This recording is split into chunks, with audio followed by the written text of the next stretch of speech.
Amigos, buenas tardes. Aquí estamos en su espacio análisis a la luz del derecho, a través de esta radio emisora Magis 98.3 FM, la emisora del Instituto Politécnico de Loyola.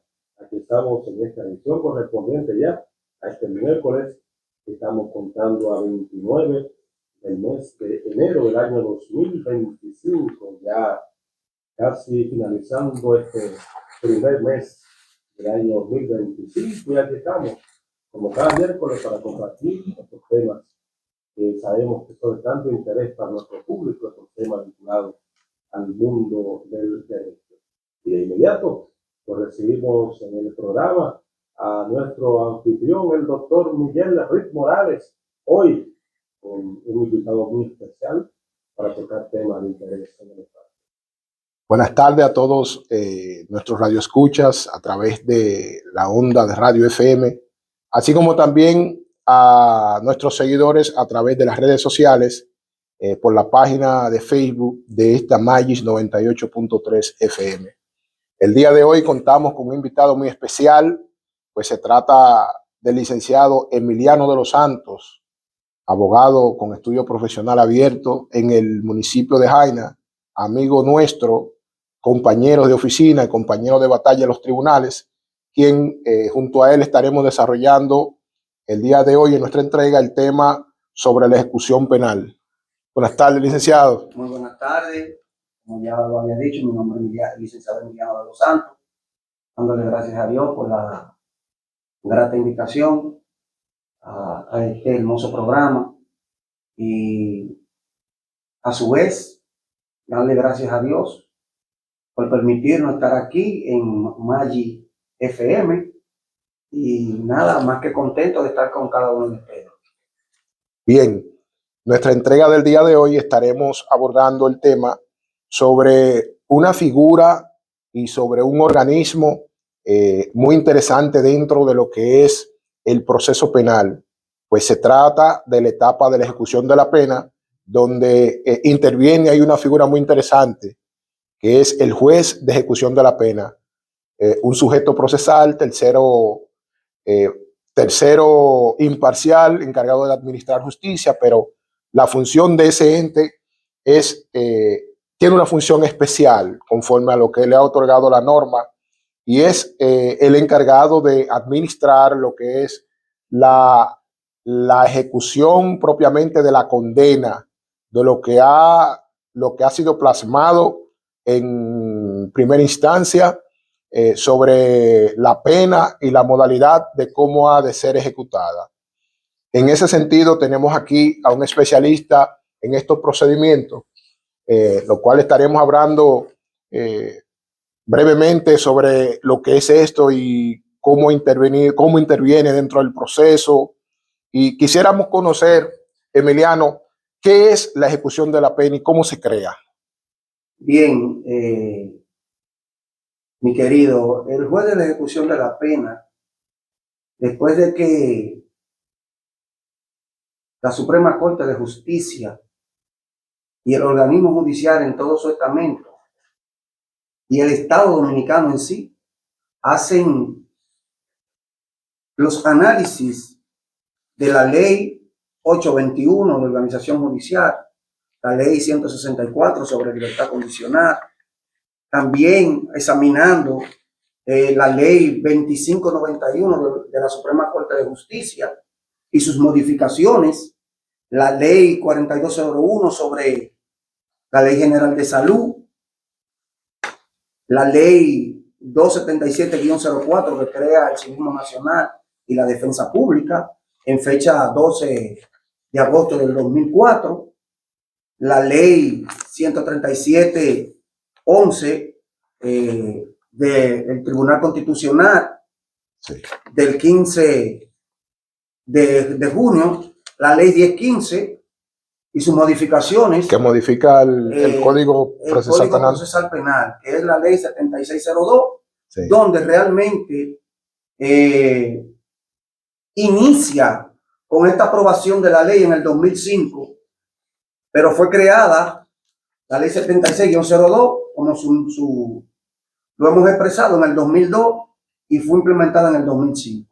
Sí. Cabe destacar también el análisis que le hicieron al artículo 40, numeral 16 de la Constitución de la República, que establece la reinserción y la reeducación del imputado, hoy conocido ya como interno. Como interno, sí. Ahí entra la figura preponderante del juez de la ejecución de la pena, que no es más que el que se encarga, como tú lo habías dicho, de la administración cuando ya una sentencia juega el papel de la cosa irrevocablemente juzgada, ¿verdad? A partir de aquí, de la implementación de esa ley 7602, es que entra en vigor la preponderancia del juez de ejecución de la pena.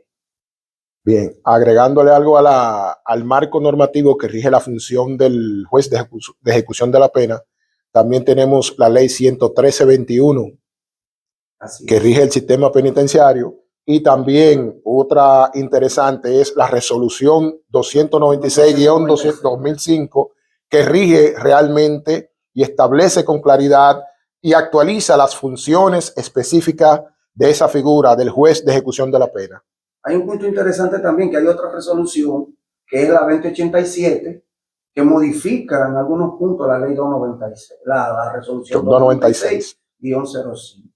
El juez de la ejecución de la pena viene a darle un papel preponderante a lo que es la administración de la tutela judicial en cuanto a la ejecución de una sentencia. Y a los derechos y garantías de los condenados. Cuando se habla del artículo 40, numeral 16, que habla de la reinserción en esa situación. Sí. Por ahí entran otros detalles, mi querido colega. Sí. Es que el juez de la ejecución de la pena, cuando yo digo, y dicen las normativas, que juega un papel preponderante, yo digo que es la clave final, que es que le dé el matiz a que se brinde una verdadera y sana justicia. Es el juez de la calidad. Es el que vela, garantista, que vela de las garantías. Un verdadero trato al confinado. Así es. Hoy en día, recluso, y con todas estas modificaciones que hemos podido visualizar, hoy se llaman internos. De manera que es el juez de la ejecución de la pena, el garantista tutelar de que esa sentencia se cumpla a cabalidad, pero no solamente esto, sino también que se aplique una sana y verdadera administración de esa sentencia en decoro al buen trato que recibe el interno cuando llegan a los centros penitenciarios.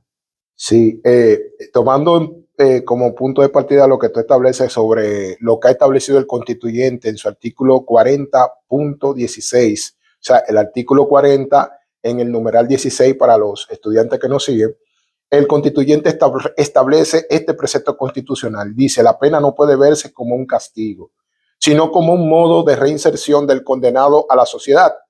En ese sentido, es obligatorio mencionar, como penalistas que somos, la importante aporte, para dar una pincelada un poco académica sobre este tema, para que sepan de dónde es que sale todo, de aquel tratado de 1764 de César Beccaria, el marqués de Beccaria, un filósofo, literato y jurista italiano, el cual produjo dentro de sus aportaciones literarias, aportó un tratado llamado de los delitos y de las penas. Ese tratado es conocido por todo el que es especialista en derecho penal, debe de conocerlo. Y aparte de eso, aquellos que están encargados de elaborar o que intervienen en la elaboración, en la adecuación de las normas penales, deben de conocerlo a profundidad, porque es este jurista quien establece las bases que el constituyente ha tomado.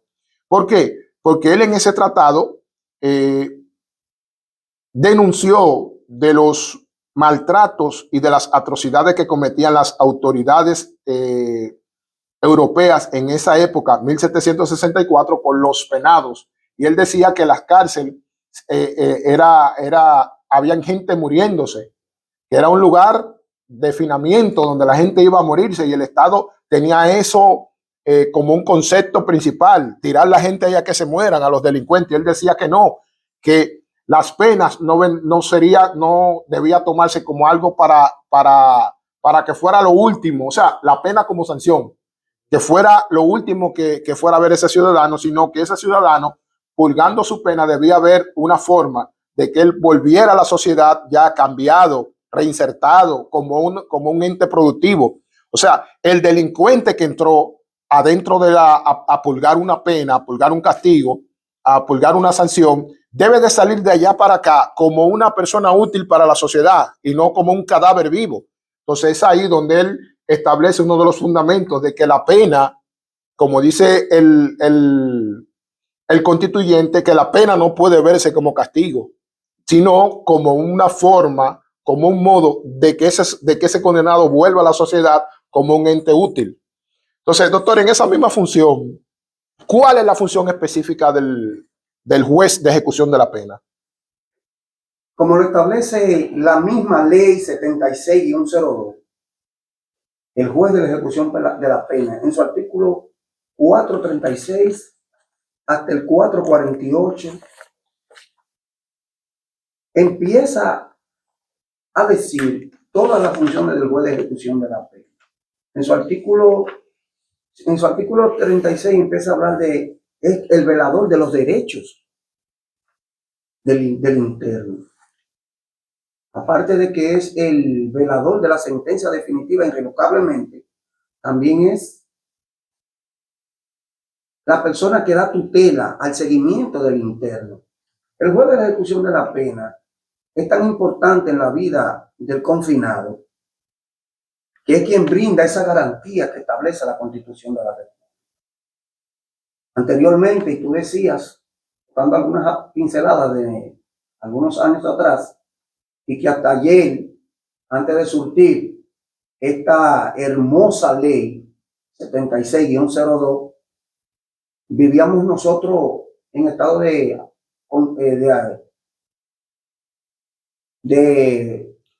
hacinamiento. Las cárceles estaban en un estado tan deplorable, aunque todavía faltan algunos años luz, no es menos cierto que hemos avanzado en materia penal. Haberse escuchado a algunos juristas con algunas críticas negativas, pero hemos avanzado. Esto no tiene que ver nada con lo gubernamental. Si podemos ver los sistemas penitenciarios hoy día, a pesar de que hay algunos excesos, y diría yo, no estamos en el cielo.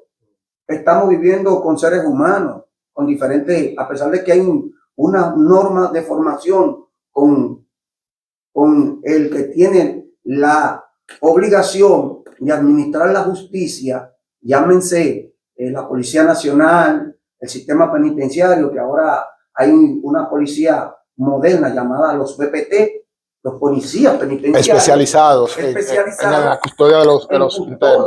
Del interno. No es menos cierto que todavía hay cositas que nosotros que el Estado debe y la justicia debe de ir arreglando en el camino.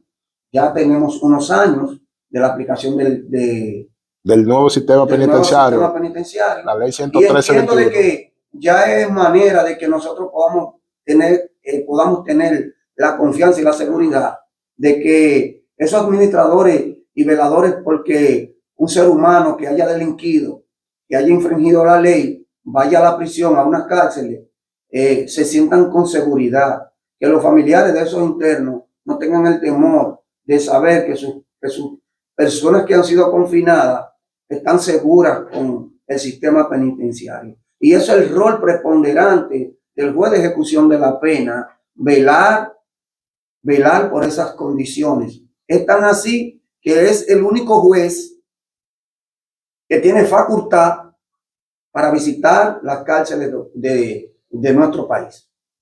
El juez de ejecución de la pena, aparte de que es la única persona que tiene la autoridad, es su obligación, porque lo establecen las normas, de que él le dé seguimiento a los confinados, no importa el lugar de la cárcel. No, claro, él va a supervisar, porque una de las funciones que recaen sobre él es la de garantizar las condiciones mediante las cuales están conviviendo los imputados.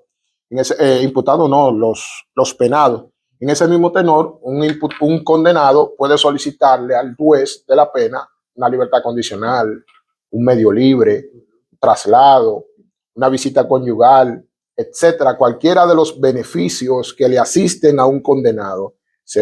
Quien autoriza eso es el juez de ejecución de la pena. Habrían otros aspectos que pudiesen ser administrativos que se manejan ahí dentro de cada centro carcelario.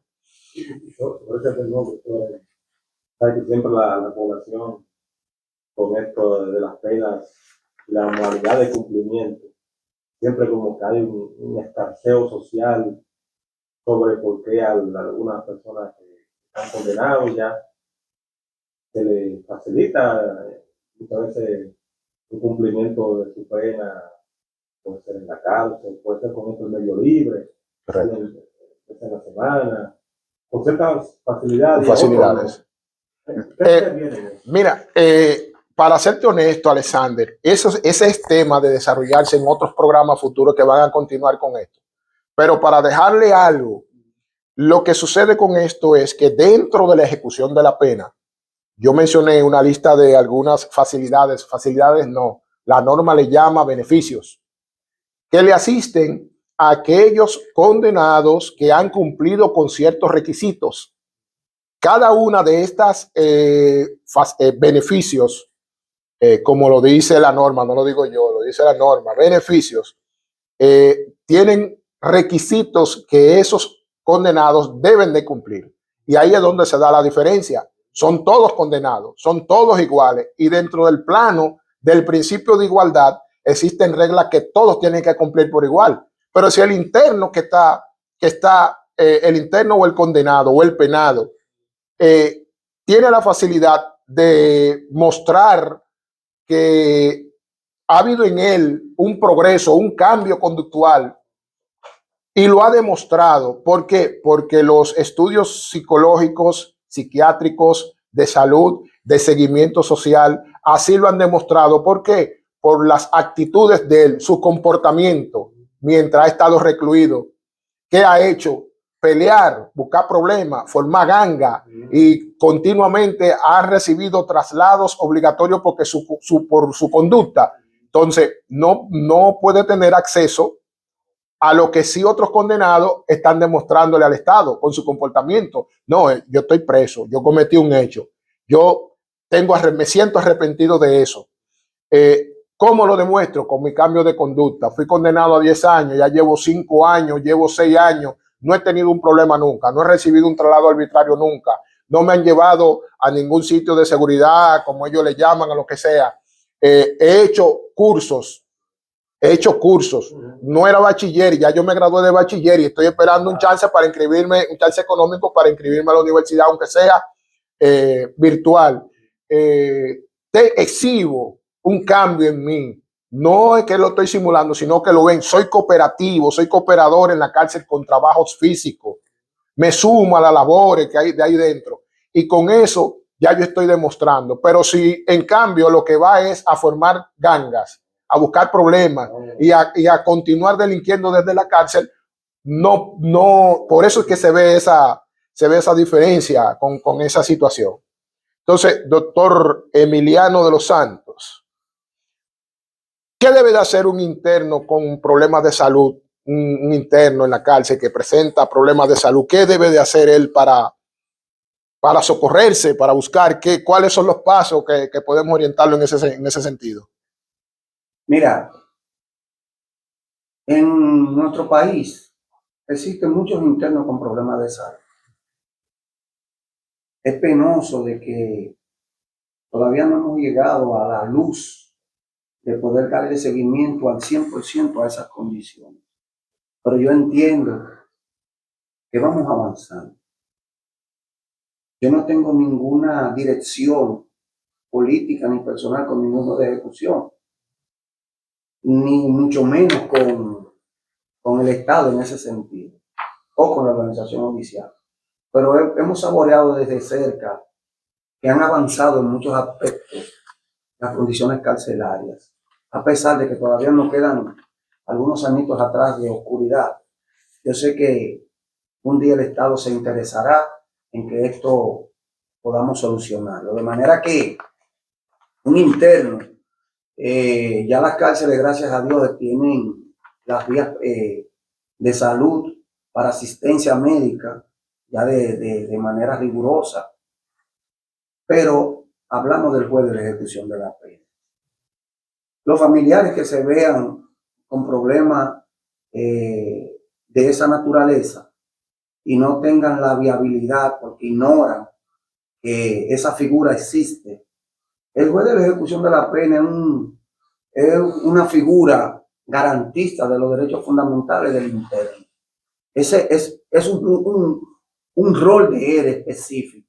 Y yo estoy más que seguro, y lo hemos vivido esto, que si un pariente puede mostrarle al juez de la ejecución una situación de salud que pueda ser valorada, no creo que esa figura del juez de la ejecución de la pena no le ponga interés o hincapié.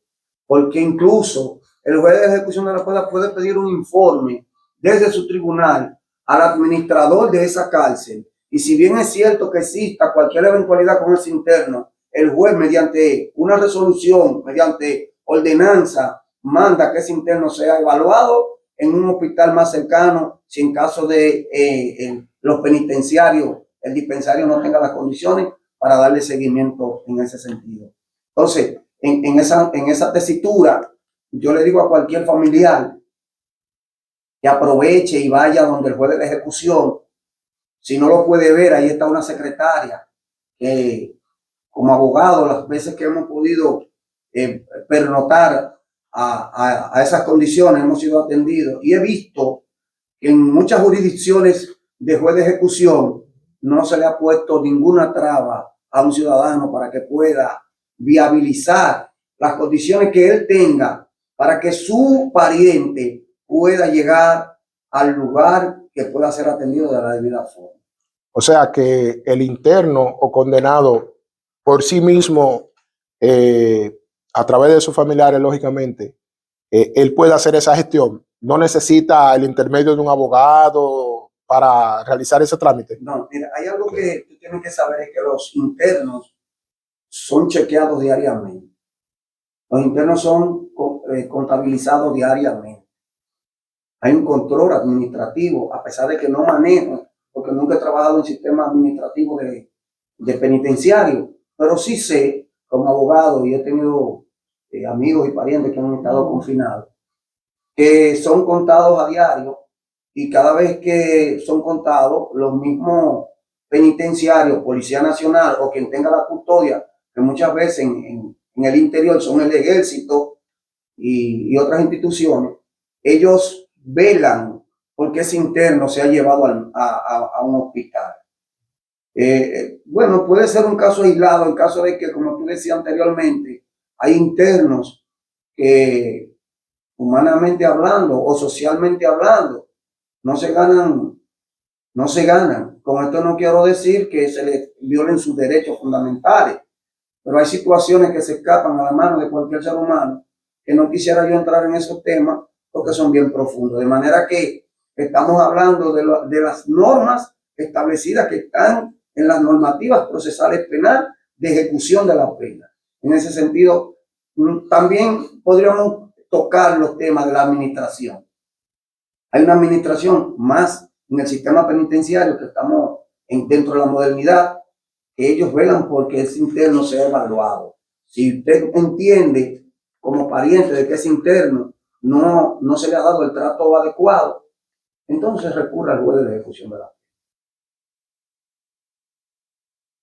Muy bien. Para las demás actuaciones ante el juez de ejecución de la pena, ¿puede dirigirse directamente el imputado? O sea, estuvimos hablando sobre el tema de la salud. Si hay un imputado, un penado que presenta algún tipo de enfermedad terminal, ya está claro de que a través por mediación de su familia, ellos pueden promover que su pariente sea movilizado hacia un centro de salud más especializado, que se le asigne una custodia. El caso es que se le brinde las atenciones profundas que requiere, pero en cuanto a demás solicitudes, como son la libertad condicional, medio libre, traslado, visitas conyugales, permisos especiales, eh, ese penado puede solicitarlo directamente o su familia puede solicitarlo directamente o necesita la intermediación de un abogado. Ahí entra la figura jurídica de su abogado. Si bien es cierto de que el juez de la ejecución de la pena hace visitas periódicas a las cárceles nacionales, el interno muchas veces tiene la oportunidad de tener algún roce con el juez de ejecución o con algunas de las personas que acompañan al juez de la ejecución de la pena. El juez de la pena, para mí, esta figura, como hemos venido recalcando, es tan importante porque esa figura penetra a las realidades de los hechos. A pesar de que tú mencionas en una libertad condicional, el interno debe de hacerse valer por un abogado. ¿Por qué debe de hacerse valer por un abogado? Porque es la figura que va a demostrar ante el tribunal, ya no directamente juez de la pena, sino ante el tribunal de ejecución de la pena. Y hay que tener a bien la figura y el tribunal. Ahí también juega un papel la Procuraduría General de la República, un ministerio público que también es observador y velador para que se garanticen la ejecución de una sentencia. El Ministerio Público también está en pro y en contra. Si el Ministerio Público entiende que es interno por el hecho en sí o per se, o porque no reúne las condiciones, se va a oponer a esa situación. Lo que pasa es que el Ministerio Público, en su función objetiva, en uno de los principios que rigen la función ministerial del Ministerio Público, se encuentra el principio de objetividad, y es que él debe de actuar, para ponerlo así, a cargo o a descargo, en relación a que cuando le presenten el caso, si el Ministerio Público entiende que esa solicitud cumple con lo que establece la norma y no hay un maco entre macutos, entonces el Ministerio Público estaría en la obligación, estaría en el deber de dar por válida esa solicitud, haciendo él las debidas observaciones, porque tampoco van a pasar así. De hecho, cuando se habla de la libertad condicional, el condenado en libertad no es que va a estar como chivo sin ley, sino que va a estar bajo el control y vigilancia de la figura del Ministerio Público, que conforme a la norma, ese condenado tiene que ir a firmar todos los meses a esa oficina. Doctor, con el perdón, no solamente del Ministerio Público, para que podamos ver cómo es la ejecución de la pena. No solamente ese interno que en un momento determinado puede haber logrado su libertad condicional, también debe de ir al juez de la ejecución de la pena. Pero no obstante esto, también lo someten a un control y a realizar trabajos a una institución pública. Es decir, que ese interno no es que le dieron la libertad y él va a estar fuera del orden jurisdiccional. No, él tiene que presentarse periódicamente ante los organismos. Designado en la misma resolución. Hay instituciones regularizadas para recibir a los internos que hayan obtenido libertad condicional. Ahí en Baní hay un centro de orientación psicológica que le da un tratamiento a los internos que hayan obtenido la libertad condicional. A los condenados en libertad, que eso se llama medidas de seguridad. Están sujetos a medidas de seguridad que van de forma accesoria en la resolución de otorgamiento de libertad condicional. Y hay un punto interesante.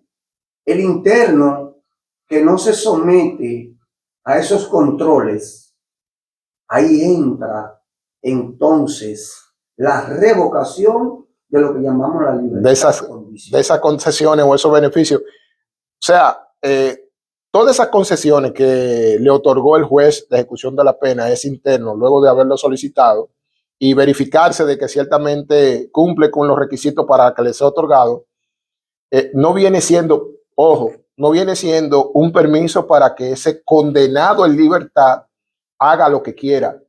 No, está sujeto a condiciones. Está sujeto a condiciones. Y es en esa tesitura que entra el tema de las revocaciones, que en los próximos programas que vamos a desarrollar, la libertad condicional, medio libre y otras solicitudes, vamos a abordar los requisitos, los documentos que se requieren, cuáles son las condiciones que debe tener ese condenado en libertad o ese condenado para que obtenga con éxito esa solicitud. Lo vamos a ir abordando en otros programas más adelante para que se entienda más suave, sea más digerible, un tema pesado. Una pregunta en el chat de la emisora Magis, dice San Cristóbal ahora, preguntarle al doctor si el juez de la pena tiene que ver con los indultos. Dice la pregunta aquí. El juez de ejecución de la pena no puede determinar,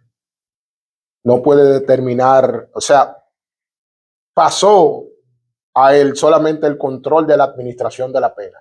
El indulto es una figura o un instrumento jurídico que se le concede al presidente de la República. Se le concede. Solamente el presidente de la República tiene las condiciones para facultar a un interno con su libertad. Presidente de la República. Con un indulto, mediante indulto. Mediante un decreto presidencial que determina un indulto para ese ser humano. Bueno, esa es la pregunta contestada para el amigo del chat aquí en la emisora. Y pueden hacer sus preguntas a través del chat de Magis, en Facebook, Magis FM, aquí en Análisis a la Luz del Derecho. Doctor, antes de que se pase los minutos, quisiéramos que usted le cediera a nuestros seguidores y a los radioescuchas, a los que están pendientes de la transmisión, dónde están su estudio profesional abierto, sus contactos y todo eso, y dónde está usted ubicado. Bien, como le decía, nosotros estamos radicados en Jaina, en la Leonor Giovando, número 38, segunda planta, el distrito de Jaina. Abogado penalista, tenemos vasto conocimiento, ya que hemos tenido el privilegio de poder codearnos con el magíster Miguel Arri Morales, un gran catedrático de una gran reconocida universidad en materia penal. Tenemos conocimiento en la materia laboral, civil, comercial, pero ustedes saben que uno se desempeña en una de las ramas. Nosotros pudimos graduarnos magna cum laude en la Universidad Tecnológica de Santiago, en UTESA, en el distrito y recinto de Santo Domingo. Le damos muchas gracias a Dios. Hemos obtenido algunos diplomados a nivel del derecho penal, en procedimiento penal, en materia de medida de coerción, en materia de droga. Hemos tenido el conocimiento de la administración pública y bueno, yo creo que nos tomaría como media hora decir todos los diplomados y estudios que hemos venido realizando, pidiéndole a Dios que nos permita. Ahora estamos casi cursando una maestría en Derecho Constitucional en la Universidad Autónoma de Santo Domingo. Estamos haciendo los arreglos y pedirle a Dios que nos brinde salud para uno seguir brindándole un apoyo a la ciudadanía que pueda venir a nosotros. También, con el perdón, nos encontramos en las oficinas del doctor Reed. La calle Francisco de Rosario Sánchez, número 85, segundo nivel, suite 202, edificio Vinicio Mateo Plaza, en este centro de la ciudad de San Cristóbal. Estamos a sus órdenes. Nuestro número de contacto es el 829-812-9841 y el número suyo para esa población. Sí, claro, no se puede quedar, porque realmente ahí es que eso le da el matiz y el sazón a nuestra carrera. Mi número es el 2540. Estoy a las órdenes. Cualquier inquietud, cualquier eventualidad o cualquier escollo que encuentre cualquier ciudadano puede tener la libertad que nosotros lo vamos a orientar. Muchas gracias. Bueno, doctor, ya pues ya una parte final entonces, el análisis a la luz del derecho, pero antes de despedir, la gente, ¿cuál es el próximo curso que viene de la Academia Jurídica? A la luz del derecho. Bien, para todos los que nos escuchan, nos siguen por estas vías, nuestra Academia Jurídica a la Luz del Derecho, tenemos pautado para el próximo 18 de febrero un taller sobre el divorcio. Creo que el 27 de febrero también tendremos, 25, 26 de febrero, no recuerdo, tendremos un taller sobre revisiones de medidas de coerción, el procedimiento, un curso teórico práctico, más práctico que teórico, sobre cómo realizar un procedimiento efectivo de revisión de medidas de coerción. Tenemos otro pautado que es las etapas del proceso penal. Y es un taller que a mí me mueve profundamente porque he visto que de la población de los estudiantes de Derecho y más los que son recién graduados, desconocen cuál es la vía natural por la que se ventila lo que antes se conocía como caso, ahora se conoce proceso penal. Cuáles son las etapas que va pasando, por las que va avanzando ese caso, ese proceso penal, por dónde va avanzando, en qué etapa está detenida. Porque cuando le preguntan en qué etapa está, no sabe. Entonces, quiero reforzar un poco esos conocimientos. Así que yo los insto a que estén pendientes a través de nuestra plataforma, que vamos a estar promocionando las fechas de esos talleres y demás detalles, para que la mayoría, lo más que puedan, traten de montarse en ese carril, que es muy interesante. Yo desde las aulas de educación superior, yo trato de suplir un poco esa situación y orientar, y me detengo y le explico el tiempo que tenga que explicarle. Le sugiero libros de texto doctrinario que los ayuda a ampliar un poco más de conocimiento de esto, porque si usted no sabe de dónde sale, no sabe para dónde va, tiene que saber todo, desde dónde nace todo y cómo transcurre todo. Y hay como 15 talleres que están organizados en línea, uno detrás de otro, que ya están agendados, que vamos a ir, ya lo hemos ido publicando, de hecho. Esta mañana comenzamos a publicar las fechas de esos talleres, que están listos, lo que están esperando que ustedes se interesen. Señora, pues estas ofertas, esta formación académica que nos ofrece la Academia Jurídica a la Luz del Derecho, que dirige el doctor Rick Morales junto al equipo. Bueno, señores, hasta aquí análisis a la luz del derecho.